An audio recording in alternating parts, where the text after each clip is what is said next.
This is going to be the only commentary I'm going to do on these guys, mainly because the games that I review are games that I haven't played or heard of. So let's just stick with this one since it's the only one I'm familiar with.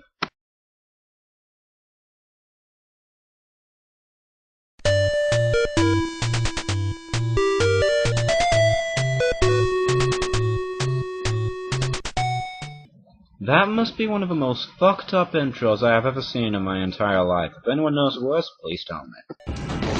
The name's Bond. James Bond. Worst James Bond impersonation ever. GoldenEye is basically a first-person shooter game, the genre popularized by Doom. Wrong! It was actually Wolfenstein 3D that started the whole entire franchise of first-person shooters, you dumbass. Nintendo has emphasized that GoldenEye is not just another Doom clone. This may be true, but GoldenEye hardly redefines the genre. Of course it redefines a genre. Why do you think that gamers consider this game to be the best first-person shooter game out there? Think, motherfucker! The graphics are excellent, except for the blocky human figures. Oh, wonderful, another graphics whore. Look, mate, if you want perfect graphics in a first-person shooter game, then play the Wii version of GoldenEye, or play Battlefield Bad Company 2. The surface textures are beautiful, and you can see far into the distance. You can see even further with a sniper rifle, which lets you zoom in on the horizon to aim at unsuspecting guards. The zoom feature on this gun can be awkward, though, especially when you're aiming at an alarm button, which you want to destroy. Now why the hell would anyone want to use a sniper rifle at close distances? Hell, I would barely even know anyone who could do that. Oh, technician! But even so, why would you use it at close distances? Just use your handguns! There's an easy solution to this problem. Don't use the sniper rifle for aiming at objects. Then you're telling people not to use the sniper rifle at all.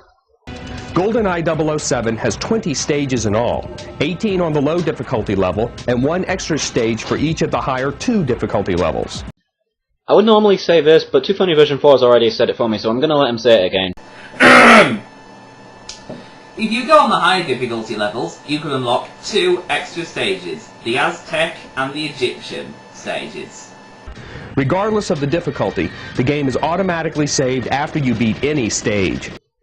Hey, be God, auto-saving is a lot more better than manual saving. Without this feature, beating the game would be impossible. In fact, beating the game is impossible on the higher difficulty levels. Ladies and gentlemen, we have ourselves a noob! Wonderful! Do yourself a favor. Don't even try them. You still get an ending with low difficulty, and as far as we know, the ending does not change along with the difficulty. It's the same thing with all games. All games have the same ending on all difficulty selection. The only way that it's going to be different is the way on how you play the game. The ending is pretty stupid. It reflects the lack of emphasis on cinematic sequences in the game. Then just wait for the goddamn PS3 for a better cinematic ending. There are very few cinematic sequences, and even those scenes constitute only the camera swooping around the landscape of a new level. In the ending, Bond escapes in a helicopter, and then we see him kissing Natalia in the jungle. She goes, "Ooh, James." And the credits roll. Whoop-de-doo. Although there's not much plot development in the cinema scenes, the actual gameplay, what you do in the game, keeps the story going on its own. Like in all first-person shooter games.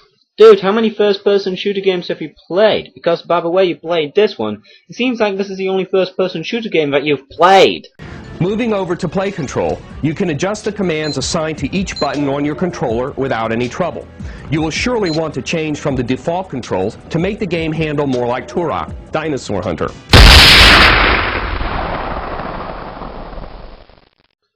Okay, I'll ask this. Why the hell would anyone want to change the control set, even to something of a game that they might not have played yet?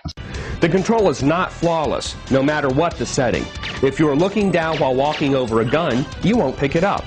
If you're looking ahead while walking over it, you will. Now that's stupid. If you're looking down whilst you're getting shot at, you're gonna be getting your ass handed to you with so many bullets hitting you over and over again. But if you look up whilst picking up the gun, you'll be able to pick up the gun and still shoot at the same time. You're stupid, mate. Moving the crosshairs is also difficult. You can switch weapons safely by pressing start. Or alternatively, you can just press A. Bond will look down at his watch, bringing up a menu system with everything you need to worry about. If you beat the game on the hardest mode, you will open up hidden levels for the 4-player minigames. Navigator, I haven't played the multiplayer on this game. Hell, I haven't played the N64 version at all. So can you please tell me if the multiplayer is worth it? Which we can't show you because we only have one controller. Well then get some more. And frankly, we don't care about the multiplayer stuff. No one buys a game specifically for multiplayer options.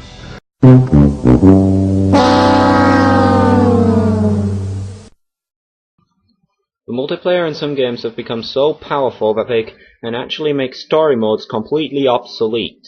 GoldenEye is an excellent game, even with its flaws. We got another hypocrite here, guys. Earlier on he said the controls were flawless, and now he's saying the game is excellent, even with its flaws. Wonderful. Experienced players will beat it quickly, though, so some of you might be better off renting it. Wrong! When it comes to some veteran players that can beat games pretty dang quickly, they want to keep that game so that they can still have that great challenge for theirs without having any hassle.